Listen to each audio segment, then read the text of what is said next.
اور کچھ تعلیمات کے مجموعے وہ ہیں جو انسانوں نے اپنی دل کی مرضی اور منشا کے ساتھ بنائے. یعنی جیسے اسلام ہے، اسلام سے قبل عیسائیت تھا، اس سے پہلے یہودیت، موسیٰ علیہ السلام کی کتاب، اور اس سے پہلے اللہ تعالیٰ نے جناب ابراہیم علیہ السلام کے کچھ صحائف اور شریعت جو ہے وہ اس زمین کے لوگوں پر نازل کی. یہ سارے وحی کے سلسلے ہیں. آپ وحی کے سلسلوں کو پڑھ لیں یا آپ ان ادیان اور مذاہب کو پڑھ لیں کہ جن کا تعلق وحی کے ساتھ، اللہ کی بات کے ساتھ نہیں ہے، ہر دو طرح کے مذاہب اور ادیان کے اندر روزے کا تصور موجود ہے اور ان کے لوگ روزے کو رکھتے ہیں. وقت مختلف ہو سکتا ہے، انداز مختلف ہو سکتا ہے، نام مختلف ہو سکتا ہے، لیکن روزے کا تصور بہرحال موجود ہے. ہندوؤں کے اندر، یعنی ہندو مذہب وہ ہے کہ جو اللہ نے آسمان سے نازل نہیں کیا. جین مت ہے، سکھ مت ہے، بدھ مت، یہ سارے کے سارے وہ ادیان ہیں. زرتشت ہے، زرتشت، یہ وہ مذاہب ہیں جو اللہ تعالیٰ نے آسمان سے نازل نہیں کیے، مگر ان کے اندر بھی روزہ رکھنے کا، اور روزہ رکھ کے اس بھوک اور پیاس کی حالت میں جس کو وہ معبود سمجھتے ہیں، وہ وجود جو ہے وہ کسی ذات کا ہو، یعنی وہ اپنے طور پہ جس کو بھی پوجتے ہیں، جس کی بھی عبادت اور پرستش کرتے ہیں، اس کا تقرب حاصل کرنے کے لیے بہرحال ان مذاہب کے اندر بھوک اور پیاس کے ساتھ اس اپنی ذات، اپنے معبود کی طرف تقرب اور قرب حاصل کرنے کا ایک ذریعہ موجود ہے. آپ عیسائیوں سے کبھی کسی شخص سے سوال کریں، ہم دسیوں مرتبہ ہمارے پاس عیسائی اسٹوڈنٹس ہوتے ہیں کلاسز کے اندر، ہم ان سے سوال کرتے ہیں کہ آپ روزہ رکھتے ہیں؟ جی رکھتے ہیں. ہر سال میں 3 روزے رکھتے ہیں، اور اس کو 3 روزوں کو 12 مہینوں کے حساب سے آپ دیکھیں تو سال میں کتنے بنتے ہیں؟ 36 روزے بنتے ہیں. اس کا مطلب یہ ہے کہ اللہ رب العزت نے امت محمد کریم صلی اللہ علیہ وسلم کے اوپر پورے سال کی بھی پابندی ہٹا دی ہے، اور 36 کو کم کر کے 30 تک کر دیا ہے، اور 30 بھی کبھی 29 ہو جاتے ہیں. اس کا مطلب ہے امت محمد کے اوپر ایک آسانی یہ ہے کہ اللہ تعالیٰ نے پورے سال کی بجائے 1 مہینے کے اندر اس عبادت کو مختص کر دیا ہے. اور دوسرا اس کے اندر امت محمد صلی اللہ علیہ وسلم کے لیے فائدہ یہ ہے کہ اللہ رب العزت نے اس کی تعداد بھی کم کر کے 30 تک کر دی ہے. یعنی پچھلی قوموں کے اعتبار سے کنسیشن رکھی ہے، رعایت رکھی ہے، کہیں سختی نہیں کی ہے. تو میرے بھائیوں، یہ ساری بات تمہید کے طور پہ آپ کے پاس رکھنے کا مقصد یہ ہے لعلکم تتقون، تاکہ تم، اللہ کہتے ہیں، پرہیزگار بن جاؤ، رمضان گزارنے کے بعد تم بہتر ہو جاؤ. دیکھنا یہ ہے کہ بہتری میں میری جیب بہتر ہوئی ہے یا میرا جیب کے ساتھ نیچے جڑا ہوا جو میرے بدن کا اہم ترین عضو میرا دل ہے وہ بہتر ہوا ہے کہ نہیں. میرے کاروبار کے اندر ڈنڈی تیز ہوئی ہے، میری دکانداری چمکی ہے یا میرا ایمان چمکا. میری پہلے سے زیادہ جو روٹین عبادت کی تھی، اب اس کو چھوڑ کے میں دکانداری کے اوپر وقت دے رہا ہوں یا میں اپنے فرائض اور نوافل کا اہتمام کر رہا ہوں. بس فرق یہ ہے کہ پہلے 11 مہینوں کے ساتھ اب کے اس 1 مہینے کو آپ موازنہ کر کے دیکھیں، تقابل کر کے دیکھیں، اور یہ سوچیں میں اپنا محاسبہ کروں اور آپ اپنا محاسبہ کریں. ہم کھڑے کہاں ہیں رمضان سے پہلے اور اب کہاں کھڑے؟ کیا میری بات چیت میں بہتری آئی ہے؟ میرے گفتار میں، میرے کردار میں جیسا میں رمضان سے پہلے کہتا تھا ویسا اب کہہ رہا ہوں؟ تو اس کا مطلب ہے کہ میرے لیے غور و فکر کا مقام ہے. رمضان سے پہلے بھی جھوٹ اور اب اگر روزہ رکھنے کے بعد بھی جھوٹ، تو اس کا مطلب ہے کہ بھوک پیاس حاصل ہوئی ہے، روزے کا مقصد حاصل نہیں. حالانکہ بخاری شریف میں روایت ہے، نبی کریم صلی اللہ علیہ وسلم فرماتے ہیں من لم یدع قول الزور والعمل به فلیس للہ حاجۃ ان یدع طعامہ وشرابہ، کہ جو شخص روزہ رکھنے کے ساتھ بھی جھوٹی بات نہیں چھوڑتا، جھوٹ نہیں چھوڑتا، جھوٹی گواہی دینا نہیں چھوڑتا، تو اللہ رب العزت کو کچھ حاجت اور ضرورت نہیں ہے کہ یہ اپنے کھانے اور پینے کو ترک کر دے. یعنی صرف اس نے اپنے پیٹ کو خالی رکھنے کا وہ ایک مشقت کا پیریڈ اور وقت طے کیا ہے، روزے کے مقصد کو وہ نہیں پہنچا. روزے کا مقصد تو احتساب ہے. جس کو احتساب حاصل نہیں ہوا ہے تو اس کا مقصد ہے کہ وہ روزے کے مقصد تک پہنچنے میں پوری طرح کامیاب نہیں ہوا ہے. ہمیں خود بھی کوشش کرنی ہے اور اپنے بچوں کو، اپنی اولاد کو، اپنے شاگردوں کو، اپنے ماتحتوں کو اس چیز کے اوپر پابندی کروانی ہے کہ ہم اللہ رب العزت سے بہت سا اجر جیسے خود اپنی ذات کے لیے حاصل کریں گے، اپنے زیر اثر لوگوں کو بھی تاکید کر کے ان کو بھی عبادت کی طرف لے کے آئیں گے. غور تو کریں کیا رمضان سے پہلے اگر میری زبان کے اوپر جھوٹ، الزام، گالی گلوچ تھا، اب بھی ہے، اور اگر نہیں ہے تو اللہ کا شکر ادا کریں، اور اگر ہے تو اس کی فکر کریں. میں نے کہا کہ اللہ کو بھوکا اور پیاسا رہنے کی ضرورت ہی نہیں ہے. اس نے یہ نعمتیں آپ انسانوں کے لیے پیدا کی ہیں، اس کو کھائیں پیئیں، 24 گھنٹے اس کھانے پینے کے اندر گزاریں. اللہ کو کیا پڑی ہے کہ آپ کو بھوکا اور پیاسا رکھے؟ اللہ تو یہ چاہتا ہے لعلکم تتقون، تاکہ تم پرہیزگار بن جاؤ، اس کے فرما بردار بن جاؤ، اس کی نافرمانی سے بچنے والے بن جاؤ. یہ مقصد ہے رمضان المبارک کا، احتساب. دوسری حدیث جو میں نے رکھی، من قام رمضان ایمانا واحتسابا غفر له ما تقدم من ذنبه.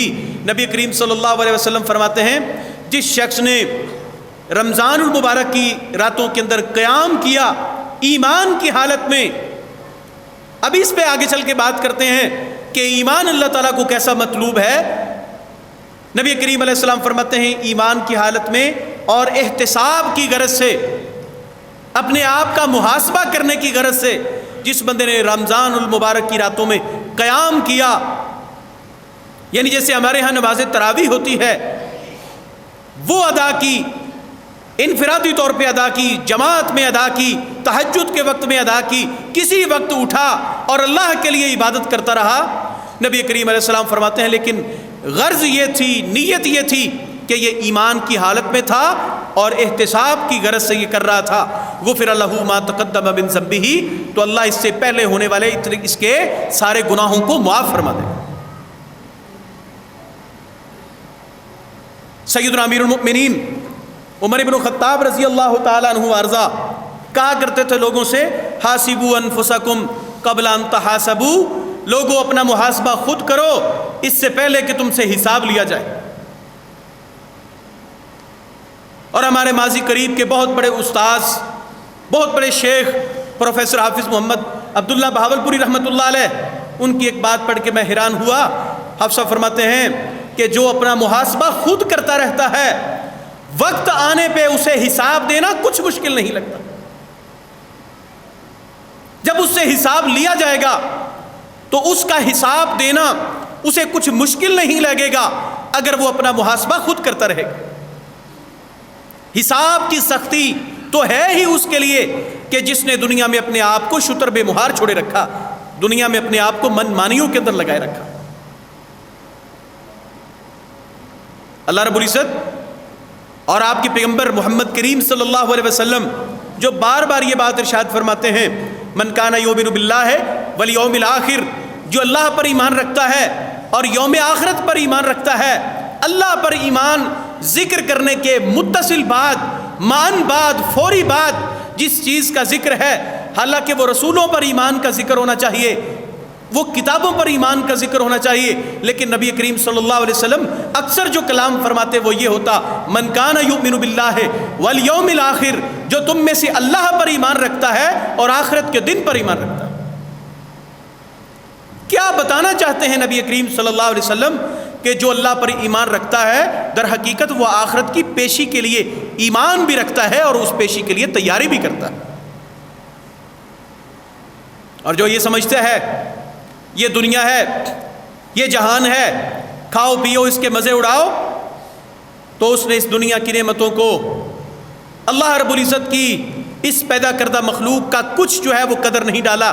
قرآن کریم کہتا ہے افحسبتم انما خلقناکم عبثا وانکم الینا لا ترجعون، کیا تم نے یہ گمان کر لیا ہے لوگو، انما خلقناکم عبثا، کہ بے شک ہم نے تمہیں بیکار طور پہ پیدا کیا ہے، تمہارے پیدا کرنے کا مقصد، ان عبادات کا مقصد، اس صیام کا مقصد، اس قیام کا مقصد، اس روزے کا مقصد، ان دیے ہوئے اوقات کا مقصد، ان افضل ترین راتوں کا، ان دنوں کا مقصد کچھ نہیں ہے، بیکار طور پہ یہ سب کچھ ہے۔ اللہ کہتے ہیں نہیں، وَأَنَّكُمْ إِلَيْنَا لَا تُرْجَعُونَ، اور بے شک تم یہ سمجھ لو کہ تم نے یہ خیال کر رکھا ہے کہ تم ہماری طرف لوٹائے نہیں جاؤ گے، تو یہ تمہارا گمان، یہ تمہارا سوچ، یہ تمہاری فکر بہت بے بنیاد اور غلط ہے۔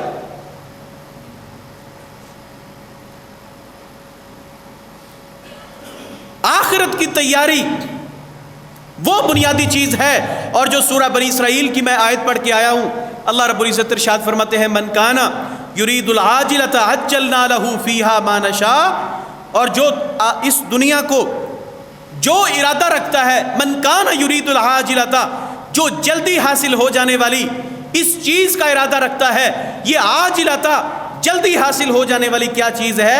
الدنیا وما فیہا، یہ دنیا ہے اور دنیا کی نعمتیں ہیں، دنیا کے اندر جو کچھ آرام و آسائش ہے، دنیا کے اندر جو کچھ نعمتیں ہیں، یہ نعمتیں اس سے مراد ہیں۔ اللہ کہتے ہیں من کان یرید العاجلۃ، جو ارادہ رکھتا ہے اس بات کا، العاجلۃ جلدی حاصل ہو جانے والی دنیا کو جلدی حاصل کرنا چاہتا ہے، اللہ تعالیٰ ارشاد فرماتے ہیں اجلنا لہ، ہم اس کے لیے اس دنیا کو جلدی کر دیتے ہیں۔ لیکن اس جلدی کرنے میں بھی اللہ کا ایک ضابطہ ہے، وہ کیا ہے؟ اللہ تعالیٰ ارشاد فرماتے ہیں ما نشاء لمن نرید، ہم جتنا چاہیں گے اور جس کے لیے چاہیں گے اسے ہی یہ دنیا دیں گے۔ ایسا بھی نہیں ہے کہ جو شخص جو چاہے اسے وہی مل جائے، اللہ کہتے ہیں دنیا ملے گی، مگر ملے گی بھی اتنی جو ہم چاہیں۔ ہر شخص کو تو دنیا بھی نہیں ملتی، لوگ ٹکریں مارتے رہتے ہیں 24 گھنٹے، اپنی عبادت، اپنی فکر، اپنی ریاضت، اپنا اسلام، اپنے دین، اپنی ہر ایک چیز کی قربانی دے کے دنیا کے پیچھے پڑے ہوئے ہیں، لیکن اللہ تعالیٰ کہتے ہیں کہ دنیا تو پھر بھی نہیں ملتی، اتنی ہی ملتی ہے جتنی ہم چاہتے ہیں، اور اس کو ملتی ہے جس کے لیے ہم چاہتے ہیں۔ لیکن ایک طرف وہ شخص ہے، مستدرک امام حاکم میں سیدنا عبداللہ بن مسعود رضی اللہ تعالیٰ عنہ سے روایت، سیدنا عبداللہ بن مسعود رضی اللہ تعالیٰ عنہ سے مستدرک امام حاکم میں روایت ہے، نبی کریم علیہ السلام فرماتے ہیں من جعل ہم الآخرۃ ہمًا واحدا، جس بندے نے آخرت کے غم کو اپنا ایک غم بنا لیا، آخرت کی فکر کرتا رہتا ہے، آخرت کے تیاری میں رہتا ہے، اسی فکر میں رہتا ہے کہ آخرت کی تیاری ہو جائے۔ یہاں پہ بھی اللہ رب العزت نے وہی جو ہے وہ سورہ بنی اسرائیل میں اسی بات کو ذکر کیا ہے۔ اللہ رب العزت کے پیغمبر محمد کریم صلی اللہ علیہ وسلم فرماتے ہیں کہ جس بندے نے اپنے آخرت کے غم کو اپنی دنیا کا غم بنا لیا، ہر وقت اسی کی کوشش میں، ہر وقت اسی کی تیاری میں رہتا ہے، جعل اللہ لہ ہم الآخرۃ، اللہ تعالیٰ اس کا آخرت کا غم مٹا کے تو اس کے دنیا کے غموں کو، اس کے دنیا کے آسائش، اس کی دنیا کی مصیبتوں کو آسان کر دیتا ہے۔ لیکن وہ شخص کہ جو صرف اسی کو فوکس رکھا، جس نے اسی کے اوپر اپنی تمام تر توانائیاں، تمام تر اپنی کاوشیں اسی پہ صرف کرتا رہا کہ یہ دنیا بن جائے، تو اللہ کی قسم یہ دنیا کس کی بنی ہے میرے بھائیوں؟ آج سے ہی پہلے دیکھیں کتنے ہی وہ لوگ تھے کہ جو دولت مند تھے، کتنے ہی وہ لوگ تھے جو اس بات کا دعویٰ کرنے والے تھے انا ربکم الاعلی، میں تمہارا سب سے بڑا رب ہوں۔ کیا آپ سمجھتے ہیں کہ دنیا ان کی بنی ہے؟ کیا دنیا ان کی بنی ہے جو بڑے بڑے پیغمبروں کے خاندانوں میں سے تھے اور ان کا دعویٰ یہ تھا، اور لوگ کہا کرتے تھے یا لیت لنا مثل ما اوتی قارون، ہائے کاش کہ ہمیں بھی اتنی دولت ملے جتنی کہ قارون کو ملی ہے۔ اللہ رب العزت نے اس کے تمام تر خزانے لپیٹ کے اس کے سر کے اوپر رکھ کے اس زمین میں دھنسا دیا۔ دنیا تو اس کی بھی نہیں ہوئی جس کے خزانوں کی چابیاں بڑے بڑے اونٹوں کی جماعت اٹھا کے چلتی تھی۔ ہم کہاں پھر رہے؟ دنیا اکٹھے کرنا، میں بھی آپ میں رہتا ہوں، سچی بات قسم اللہ کی، میں بھی آپ میں ہوں، میں بھی آپ جیسا شخص ہوں، میری بھی آپ جیسی ضرورتیں ہیں، ہم بھی اسی دنیا میں مگن ہیں۔ نبی کریم صلی اللہ علیہ وسلم سے صحابہ کرام نے شکایت کی تو آپ علیہ السلام فرماتے ہیں واللہ ما اخشى علیکم الفقر، میں اللہ کی قسم کھا کے کہتا ہوں کہ میں تم سے فقر اور غربت سے نہیں ڈرتا کہ تمہارے اوپر فقر آ جائے گا، غربت آ جائے گی اور تم فقیری کے اندر مارے جاؤ گے۔ نبی علیہ السلام فرماتے ہیں نہیں، میں تم سے اس بات سے نہیں ڈرتا، میں تو اس بات سے ڈرتا ہوں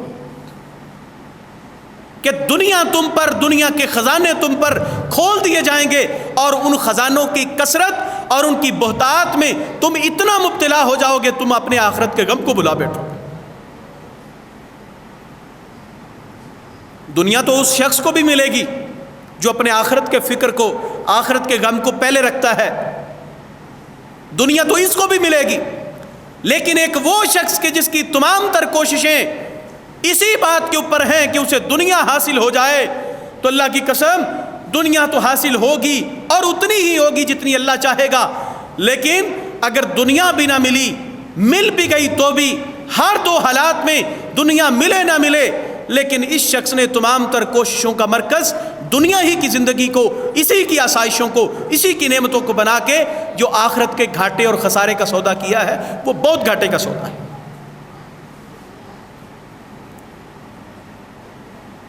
اگر ہاتھ سے آخرت کو چھوڑ کے دنیا حاصل کر لی تو کیا حاصل کیا، اور دین ہاتھ سے چھوڑا، آخرت ہاتھ سے چھوڑی تو دنیا بھی نہ ملی، پھر تو دوہرا گھاٹے کا سودا ہے۔ اللہ کہتے ہیں دنیا یہ گزار کے آئے گا، ثم جعلنا له جہنم، پھر ہم نے اس کے لیے جہنم کو بنا رکھا ہے، یصلاها، یہ اس جہنم سے ملے گا، مذموما مدحورا، اس حال میں کہ یہ مذمت کیا ہوا اور دھتکارا ہوا ہوگا۔ لیکن ایک وہ شخص ہے ومن اراد الاخرۃ، اور جو آخرت کا ارادہ رکھتا ہے، وسعى لها سعيها، اور اس کے لیے پھر وہ کوشش بھی کرتا ہے۔ سب سے پہلی بات آخرت پر ایمان رکھتا ہے، آخرت میں پیش ہونے پر یقین رکھتا ہے۔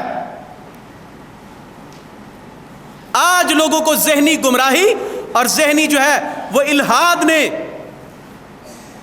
وہ دنیا سے اتنا بے خبر کر دیا ہے، اللہ کی پیشی سے اتنا بے خبر کر دیا ہے، جو چیزیں انسان کو مروتاً یا شرعاً، اخلاقاً، قانوناً جو چیزیں انسان کو بدی اور برائی سے روکتی تھیں، اس ذہنی بے فکری نے، اس ذہنی جو ہے وہ الہاد نے وہ انسان کو اتنا بے پرواہ کیا ہے کہ انسان اب ان جن چیزوں کو معیوب سمجھتا تھا ان چیزوں کو معیوب سمجھنا بھی چھوڑ دیا۔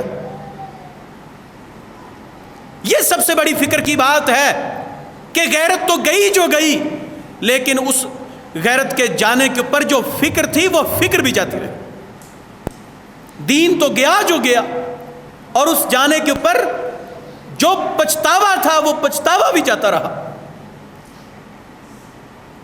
وائے ناکامی متائے کارواں جاتا رہا، اور کارواں کے دل سے احساس زیاں جاتا رہا۔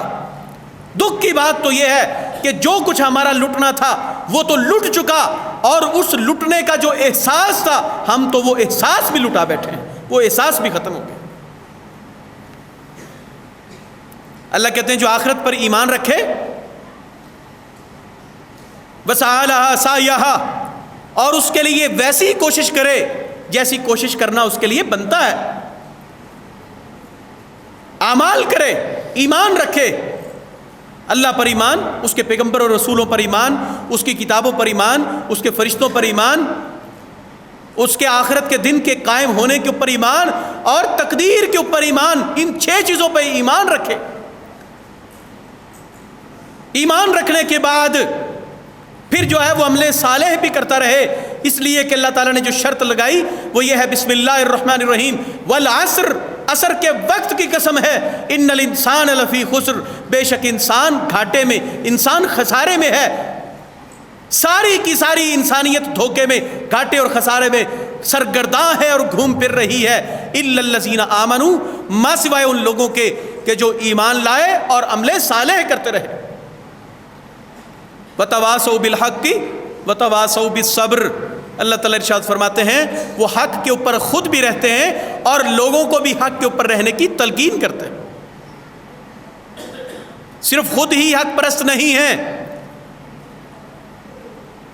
بلکہ لوگوں کو بھی اس کے اوپر، اپنی اولاد کو، اپنے شاگردوں کو، اپنے متحد لوگوں کو، نوکروں، خادموں، ملازموں کو، اپنے ساتھ سفر کرنے والے ڈرائیوروں کو، اپنے متحد، اپنے زیر اثر لوگوں کو، ان کو بھی نصیحت اور وصیت کرتے ہیں۔ تواصوا بالحق وتواصوا بالصبر، صبر کی بھی وصیت کرتے ہیں اور حق کے اوپر رہنے کی بھی وصیت کرتے ہیں۔ اور وصیت اسی کی کارآمد ہے کہ جو خود بھی اس کے اوپر عمل کرتا ہو۔ خود انسان جو ہے وہ دنیا کی رنگینیوں میں گم ہو اور یہ چاہے کہ میرے زیر اثر، میرے ملازم، میرے اولاد وہ جو ہے وہ اللہ کے دین کے پابند اور آخرت کا ایمان رکھنے والے اور اس کے لیے تیاری کرنے والے بن جائیں، تو یہ خام خیالی کی باتیں ہیں، یہ ایسی باتیں ہیں جو آئیڈیل تو ہو سکتی ہیں، پریکٹیکل نہیں ہو سکتی۔ یہ سوچی تو جا سکتی ہیں حقیقت کی آنکھ سے، ان کو دیکھنا اور ان کا جو ہے وہ، میں نے بتایا کہ عملی طور پہ یہ بہت مشکل بات ہے۔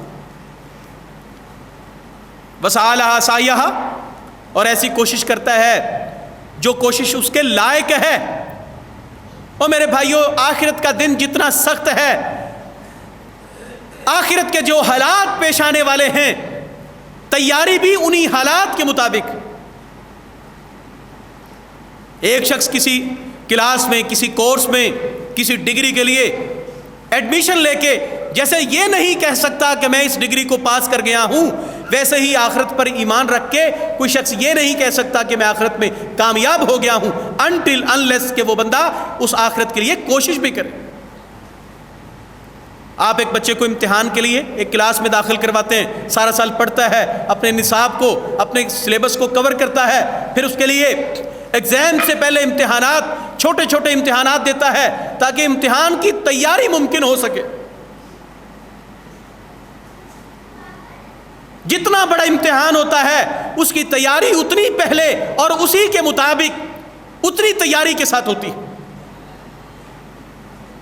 آخرت جتنا بڑا امتحان ہے اس کے حساب سے تیاری ہونی چاہیے۔ وَهُوَ مُؤْمِنٌ، اور اس حال میں کہ وہ شخص ایماندار بھی ہو، مومن بھی ہو، اور ایمان وہ جس ایمان کے اوپر اللہ کے رسول محمد کریم صلی اللہ علیہ وسلم نے اپنے صحابہ کرام کی جماعت کو چھوڑا۔ وہ ایمان نہیں کہ جو شرک کے ساتھ لبریز، وہ عقیدہ نہیں جو بدعات کے ساتھ، خرافات کے ساتھ، رنگ برنگی جو ہے وہ من مانیوں کے ساتھ لبریز ہو، ایسا عقیدہ اللہ کے ہاں معتبر نہیں ہے، نہ اللہ کو چاہیے۔ جس بندے کے عقیدے میں بدعت ہے، جس بندے کے عقیدے میں شرک ہے، اللہ کی قسم اس کے کیے ہوئے اعمال غارت ہو جائیں گے، اس کے اعمال کا کوئی مل نہیں پڑنا اللہ کے ہاں۔ پھر نہ کہنا کس بات کی خبر نہیں تھی، قرآن دہائی دے رہا ہے، بول بول کے قرآن کہہ رہا ہے۔ سورۃ الکہف کو پڑھیے، اللہ کے حبیب محمد الرسول اللہ صلی اللہ علیہ وسلم نے ہر جمعہ کے دن اس کی تلاوت کرنے کا حکم دیا، اس کی پہلی 10 اور بعد کی آخری 10 آیات کو بھی پڑھنے کا حکم الگ سے دیا۔ آپ پڑھ کے دیکھیں، اللہ رب العزت ارشاد فرماتے ہیں هل ننبئکم بالاخسرین اعمالا، اللہ کے رسول صلی اللہ علیہ وسلم ہم آپ کو خبر دیتے ہیں ایسے لوگوں کی، ایسے لوگوں کے اعمال کی کہ جن کے اعمال ان کو گھاٹے میں مبتلا کرنے والے۔ یہ کون لوگ ہیں جو اعمال بھی کر رہے ہیں لیکن اعمال کر کے بھی خسارے کے اندر ہیں؟ الذین ضل سعیہم، جن کی کوششوں نے ان کو گمراہ کر رکھا ہے، فی الحیات الدنیا، دنیا کی زندگی میں، وہم یحسبون انہم یحسنون صنعا، اور وہ یہ گمان کرے بیٹھے ہیں کہ شاید وہ بہت اچھے اچھے اعمال کر رہے ہیں، حالانکہ ان اعمال کی اللہ کے ہاں کچھ قدر و قیمت نہیں۔ عمل وہ، عقیدہ وہ جس کے اوپر محمد کریم صلی اللہ علیہ وسلم تھے، اور عمل بھی وہ ہونا چاہیے کہ جس کے اوپر نبی کریم صلی اللہ علیہ وسلم کی مہر ہونی چاہیے۔ عقیدہ دیکھ لیں، شرک سے لبریز، نہ اللہ کے بارے میں، نہ اللہ کے رسولوں کے بارے میں، نہ اس کی کتاب کے بارے میں۔ عقیدے کو پڑھ کے دیکھیں، قوالوں سے عقیدے لیتے ہیں، اللہ کی قسم قوالیوں سے عقیدے لیتے ہیں۔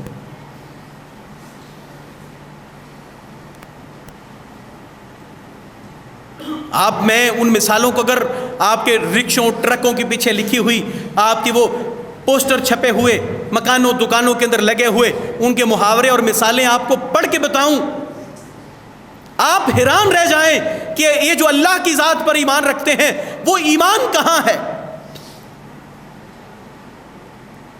بری بری امام بری میری کھوٹی قسمت کرو کھری، کعبہ علی دا جنت حسین دی رب جانے حسین جانے، چاچڑ وانگ مدینہ دسے کوٹ مٹھن بیت اللہ، ظاہر دے وچ پیر فریدن باطن دے وچ اللہ۔ اور میرے بھائیوں یہ سب اللہ کے اولیاء ہیں، ان کا احترام اپنی جگہ ہے، یہ اللہ کے پیغمبر کے اہل بیت ہیں، یہ پیغمبر کے صحابہ کرام ہیں، ان کا احترام ان کا اکرام، لیکن عبادت صرف اللہ کی، اطاعت صرف محمد رسول اللہ صلی اللہ علیہ وسلم۔ عمر ابن خطاب رضی اللہ تعالیٰ عنہ توریت کے کچھ صفحات پکڑ کے پڑھ رہے ہیں، نبی صلی اللہ علیہ وسلم فرماتے ہیں لو کانا موسیٰ حیًّا، اے عمر اگر اللہ کے پیغمبر موسیٰ علیہ السلام بھی اس وقت موجود اور زندہ ہوتے تو محمد صلی اللہ علیہ وسلم کی پیروی کیے بغیر ان کے لیے بھی کوئی چارہ نہ ہوتا۔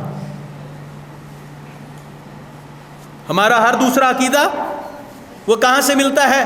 وہ قوالی کی کیسٹوں سے، قوالی کی سیڑھیوں سے ملتا ہے، اور عمل کی تو پھر بات ہی نہ کریں۔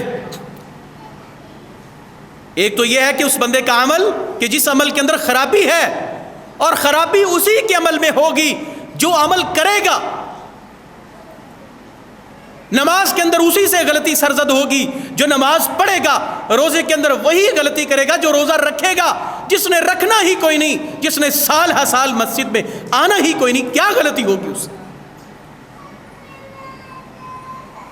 عید کے عید، بقرعید کے بقرعید، نہ جانے کب تک کا مسلمان ہے کہ جو مسجد کو یا جو اللہ کے سامنے جھکنے کو نہ جانے کیسی توہین سمجھتا ہے اپنے لیے۔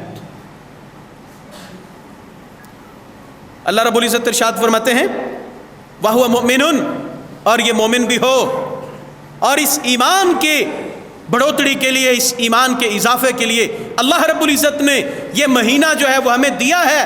تو میں نے یہ ذکر کیا شروع میں، یہ احتساب کے لیے ہے۔ جو اپنا احتساب ہی نہیں کر سکا اسے کیا حاصل ہوا روزہ رکھنے سے اور روزہ رکھ کے؟ حلال چھوڑ دیا، کھانے حلال تھے کھانے چھوڑ دیے، پینے حلال تھے رنگا رنگ کے مشروب وہ حلال اور پاک صاف چیزیں چھوڑ دیں۔ نہیں چھوڑا جو جھوٹ روزے سے پہلے حرام تھا وہ روزہ رکھ کے بھی بول رہا ہے، جو غیبت کرنا، کسی کی برائی کرنا، پیٹھ پیچھے کسی کو گالیاں دینا، اس کے اوپر الزام لگانا، اللہ کی قسم وہ روزے سے پہلے بھی حرام تھا، روزے کے اندر بھی حرام ہے۔ میں نے کہا کھانا پاک کھانا چھوڑتے ہیں، طیب اور نظیف اور صاف ستھری چیزیں پینا چھوڑ دی ہیں، کھانا چھوڑ دی ہیں، لیکن جھوٹ نہیں چھوڑا، غیبت نہیں چھوڑی، جھوٹی گواہی دینا، گالی گلوچ کرنا نہیں چھوڑا۔ کیا حاصل ہوا ہے ہماری عبادتوں کا اور ہماری جو ہے تمام تر مشقتوں کا اور 14 گھنٹے بھوکا رہنے کا؟ انالیسس تو کریں نا ہم اپنے آپ کا، ہم کھڑے کہاں ہیں اور کیا کر رہے؟ میں اپنا جائزہ لوں، آپ اپنا جائزہ لیں۔ اگر تو کوئی تبدیلی آئی ہے تو ہمیں اللہ کا شکر ادا کرنا چاہیے، اور اگر ہمارے عمل پر، ہمارے کردار، ہماری طبیعت، ہمارے مزاج، ہماری زبان، ہمارے وعدہ وعید، ہماری ڈیل ڈول، ہمارے لین دین، قرض مرض کے اندر، جملہ معاملات کے اندر کوئی تبدیلی ان 16-17 دنوں میں آئی ہے کہ نہیں آئی ہے، ہمیں اس چیز کے اوپر غور کرنا ہے۔ آ گئی تو اللہ کا شکر کریں، اور نہیں آئی جو دن باقی ہیں ان کے اندر فکر کریں۔ رمضان کتنے ہی آئے، پہلے یہ لوگ ہوتے تھے کسی سے پوچھنا آپ نے کتنے قرآن پڑھے، میں نے 5 قرآن پڑھے۔ اب تو وہ رواج بھی ختم ہو گیا، اب تو وہ رواج بھی ختم ہو گیا ہے۔ 30 دن کے 30 دنوں میں ایک قرآن شریف بھی مکمل نہیں ہوتا، نہ ہم کھڑے ہو کے سن سکتے ہیں، نہ ہم اپنا خود پڑھ سکتے ہیں۔ اور میرے بھائیوں، یہ تو ہم ان لوگوں سے کہیں کہ جو 5 قرآن رمضان میں پڑھتے تھے، کہ تم 5 نہ پڑھو، تم 5 سپارے پڑھ لو، لیکن قرآن کی تفسیر اور ترجمے کے ساتھ پڑھ لو، تمہیں پتہ چل جائے قرآن کیا کہہ رہا ہے، حکم کس چیز کا دے رہا ہے، منع کس چیز سے کر رہا ہے۔ یہ تو ہم اس سے کہیں جو پڑھتا ہے، اور جو رمضان کے اندر بھی نہیں پڑھ رہا اسے کیا کہیں۔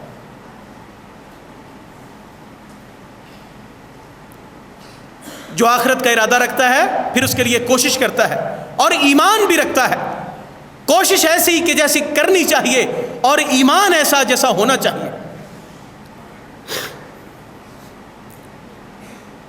رمضان المبارک ہے، آخری عشرہ قریب ہے۔ اس آخری عشرے کی عبادتوں میں آپ کے لیے عبادت وہ اعتکاف کی عبادت ہے۔ نبی کریم صلی اللہ علیہ وسلم اللہ کے لیے یہ 10 دن کا وقت گزارتے، یہ 20 دن کا بھی اعتکاف کیا نبی صلی اللہ علیہ وسلم نے، اور 10 دن کا بھی کیا۔ ایک سال میں نبی صلی اللہ علیہ وسلم نے اعتکاف نہیں کیا تو اگلے سال میں آپ نے 20 دن کا اعتکاف کیا۔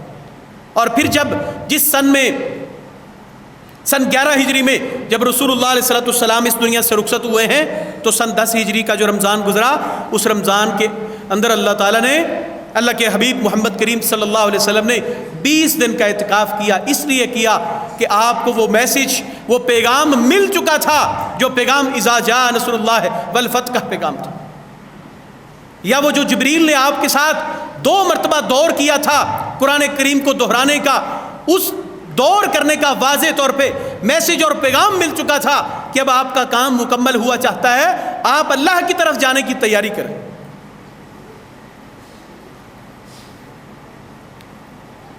تو بھائیو، اعتکاف کی عبادت، اپنا کچھ وقت گزاریں اللہ کے لیے، اس وقت کو نکالیں۔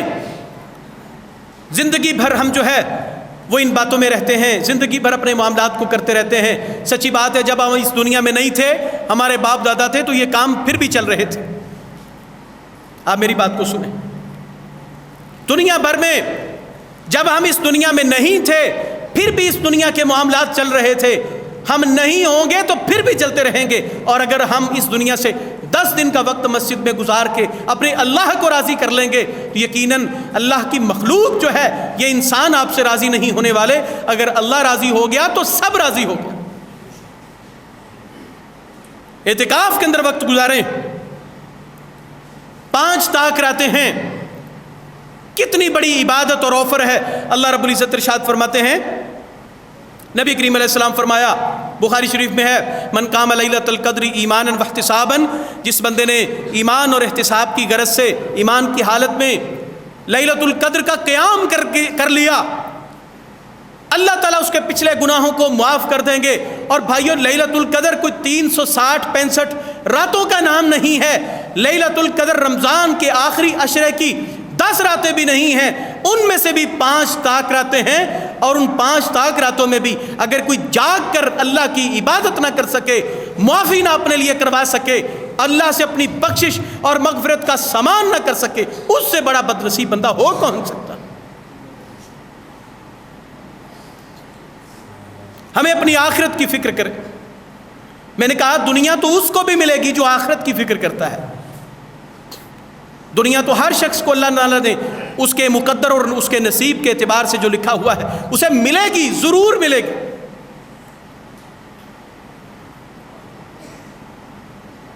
نبی کریم صلی اللہ علیہ وسلم، جامع ترمذی میں روایت ہے، انسان کہ ابھی روح پھونکنے کا جب وقت ہوا چاہتا ہے، انسان 4 مہینوں کا حمل کی صورت میں اپنی ماں کے پیٹ میں ہوتا ہے، اللہ فرشتوں سے حکم دیتے ہیں اس کے لیے 4 چیزوں کو درج کر دیں، اجلہا و موتہا، اس کی موت درج کر دو، اس کی زندگی درج کر دو، اس کا رزق درج کر دو، اس کا مقدر درج کر دو۔ یہ بد نصیب ہو، نیک نصیب ہوگا، کیسا ہوگا؟ اس کا نصیب لکھ لیا گیا، اس کی زندگی لکھ لی گئی، اس کا جو ہے وہ عمل اور رزق لکھ لیا گیا۔ یہ ساری چیزیں تو ہماری روح پھونکے جانے کے وقت سے پہلے کی لکھی گئی ہیں۔ ہم کن جو ہے وہ اپنے لیے مصیبتوں کو کھڑا کر کے اس کے اندر مبتلا ہوئے پھرتے ہیں، یہ تو ہماری پیدائش سے پہلے اللہ تعالیٰ نے لکھوایا ہوا۔ کوشش اس کے لیے کرنا، کوشش کرنی ہی چاہیے اور کرنا ہی پڑے گی، لیکن ان تمام تر کوششوں کا مرکز صرف دنیا کی زندگی کو مارے مارے پھرنا اور ناشکری کے کلمات زبان پہ لیے پھرنا، یہ افسوس اور فکر کا مقام۔ صدقہ فطر کی ادائیگی ہے۔ عبداللہ ابن عمر رضی اللہ تعالیٰ عنہ کہتے ہیں فرض رسول اللہ صلی اللہ علیہ وسلم زکوٰۃ الفطری، اللہ کے حبیب صلی اللہ علیہ وسلم نے زکوٰۃ فطر کو فرض کیا، علی کل حر او عبد علی المسلم من ذکر او انثی، اللہ تعالیٰ نے ہر مسلمان مرد کے اوپر، عورت کے اوپر، آزاد کے اوپر، غلام کے اوپر، جو شخص کلمہ اسلام پڑھتا ہے ہر اس بندے کے اوپر زکوٰۃ فطر کو، صدقہ فطر کو فرض کیا۔ یہ آخری عشرے کی عبادات میں سے اور ادائیگیوں میں سے کچھ عبادات نفلی اور جسمانی ہیں اور کچھ ادائیگیاں کرنے کے قیمت کے اعتبار سے ہیں، اور ان کی ادائیگی میں صدقہ فطر ہے۔ نبی علیہ الصلوۃ والسلام فرماتے ہیں، عبداللہ ابن عمر کہتے ہیں کہ نبی صلی اللہ علیہ وسلم نے یہ ہر مسلمان کے اوپر، مرد عورت آزاد غلام کے اوپر فرض کیا۔ کتنا فرض کیا؟ 1 سا، یہ 2.25 سیر، 2.5 سیر کے قریب، یا آپ کہیں کہ 2.25 کلو کے قریب بنتا ہے۔ عربی پیمانہ ہے یہ 2.36 بنتا ہے۔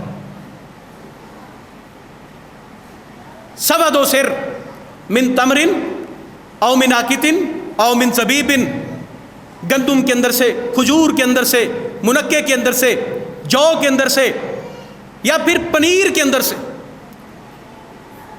وہ چیزیں جو ہم عام طور پہ علاقوں کے اندر کھاتے پیتے ہیں۔ رمضان المبارک میں آپ کیا کھاتے ہیں؟ جو چیز زیادہ استعمال کرتے ہیں آپ اس سے صدقہ فطر کی ادائیگی کریں۔ ہمارے ہاں سارا سال، سارا مہینہ 10 کلو کھجوروں کے پیکٹ انڈیلنے والا شخص پوچھ رہا ہوتا ہے، مولوی صاحب اس میں کوئی رعایت نہیں ہو سکتی؟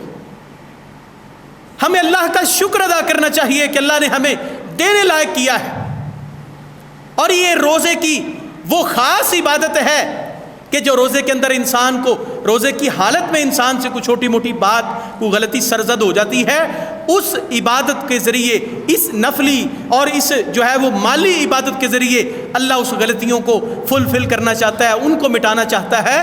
تو لہٰذا اس کے اندر رعایت کے معاملے ڈھونڈنے کی بجائے اس کو پوری طرح ادا کرنا چاہیے۔ ہم عام طور پہ رمضان المبارک میں روٹی تو بہت کم کھاتے ہیں، پکوڑے سموسے ایسے تھوک کے حساب سے، ٹرکوں کے حساب سے ہمارے ہاں بکتے ہیں، کھجوریں بکتی ہیں، فروٹس بکتے ہیں۔ تو میرے بھائیوں، گندم سے ذرا آگے بھی چلیں، بجائے پیچھے ہٹنے کے۔ فاستبقوا الخیرات، خیرات کرنے کے مسئلے میں، نیکی کرنے کے مسئلے میں آگے کی طرف بڑھیے اور اس کو ادا کریں۔ یہ کس کے لیے؟ نبی صلی اللہ علیہ وسلم فرماتے ہیں مسکین اور جو محتاج ہیں، ان محتاجوں کے عید کے کھانے کے لیے، ان کا کھانا پینا اور ان کے عید کے اہتمام کے لیے۔ یہ گھر کے جتنے فرد ہیں ان تمام افراد کے اوپر، اور وہ روزہ رکھ رہے ہیں، نہیں رکھ رہے ہیں۔ اسی طرح قیام اللیل ہے، تاک راتوں کے اندر جاگ کر اللہ کی عبادت کریں۔ نہ جانے کون سی ایسی گھڑی ہو جس گھڑی کے اندر ہماری التجاؤں میں سے کوئی ایسی التجا ہو، دعاؤں میں سے کوئی ایسی دعا ہو، عبادات میں سے کوئی ایسا عبادت کا وقت ہو کہ اللہ کو وہ منظور ہو جائے اور ہماری زندگی کی 80 سال سے زائد کی عبادت لکھ لی جائے، تو انشاءاللہ ہماری دنیا بھی بن جائے گی اور آخرت بھی صحیح ہو جائے گی۔ ہم نے انشاءاللہ تہیہ کرنا ہے کہ میں اپنا اور آپ اپنا ہم محاسبہ کریں گے، اور ہم انشاءاللہ یہ جو چند دن باقی ہیں، ان چند دنوں کے اندر ان کو گزارنے کے ساتھ ساتھ، روزے رکھنے کے ساتھ، قیام کے ساتھ، ہم اپنے اعمال کے اندر بدلاؤ، اپنی زبان کے اندر تبدیلی، اپنے جو ہے وہ اخلاق کے اندر تبدیلی لے کے آئیں گے انشاءاللہ۔